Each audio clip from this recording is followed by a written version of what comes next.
Hey, what is happening, everybody? My name is Steven or Sajam, and today we're doing another Dealing With. This time we're going to be talking about none other than Green Lantern. Green Lantern was one of my most requested before Deathstroke, and I did that one before the nerfs.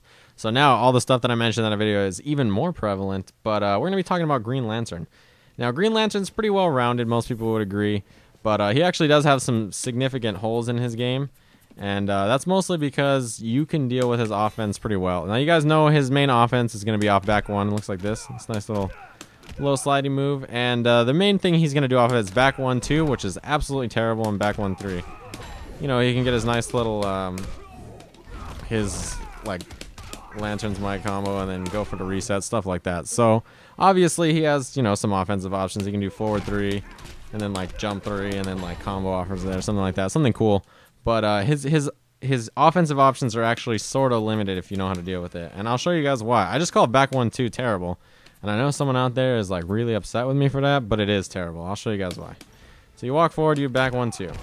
Alright, now first of all, it's terrible because it's incredibly slow. Like, anytime you see that you got hit by back 1 or you blocked back 1, then you can block this for free. Second of all, it's interruptible. And it's not like Nightwing's jab is super fast or something like that. It's like 9 frames. And it's not even that bad in the sense that 1-1-3, which is, you know, 6 frames startup, you can get a full punish of it. I mean, you can get 30% because you decided to do this little mix-up, or whatever you want to call it, with Green Lantern. And it's not even good. Like, back 1-2 is not good. So anytime that happens, just remember you can interrupt it. The string is very interruptible. Whoops. The string is easy to interrupt. You can just mash through it if your down jab is fast enough, or if you have something that can actually punish, you can do that too. So keep that in mind. Now, the other main thing that Lantern players go for is back 1-3. Man, I waited too long right there. I got to do it faster. Back 1-3. So it looks like that. This is actually, you can deal with this too. And the way you deal with this is by backdashing. And then you can punish if you have a normal that reaches far enough. Like, Nightwing has back 2, which means that he can just, you know, back 2 and get his nice little combo and setup after or something like that.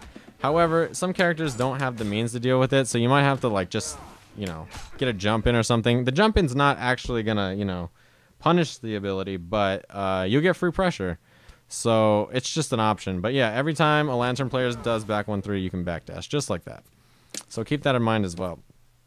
That's one of the most important things that you have to learn about fighting Green Lantern, is how to deal with that string in particular, because both of those options are really good, obviously, and they completely blow Lantern up for trying to play aggressively. And the other thing we're going to talk about, which is very basic, most people already know this, but this is Nightwing specific, so I just wanted to talk about this because there's a lot of Nightwing players. So let's talk about lift. So pretty much almost at any range besides max, if you block a lift, you can always do back 2. The exception to that is like very max range or something. Like that is the only time where back 2 will not reach. Like, yeah, you'd have to be really, really far for back 2 to whiff. But for most situations, back 2 is your go-to. See, that's where it is. Like that distance, like right, maybe here. That's it. It's even farther than that. You see there, it has to be very far. So keep that in mind. But here's the thing about lift. If you're ever at an angle like where you're out of range of lift, and he does lift, and you jump right here, you can get caught again if he does it instantly. So you just have to play very patiently against Green Lantern, and basically make him hang himself, because his strings are, you can deal with his strings. His zoning is not really that hard to deal with. In the air, he doesn't have that many options. Turbine is not really that good. His turbine is very unsafe. And his rockets leave him hanging for quite a long time. They're not that hard to get around. And now that you know how to get through his main offensive strings as well, then this matchup should become significantly easier for you guys. Hopefully you guys don't get bodied by the core anymore. This helps a little bit. Let me just turn him off. He's waving his hand at me like he knows something. But yeah, hopefully you guys have enjoyed this video. Sorry about not posting yesterday. I was all cracked out on Game of Thrones, catching up. If you guys, I'll be posting a video about the patch probably tomorrow, and hopefully you guys enjoy that, and I will see you guys soon.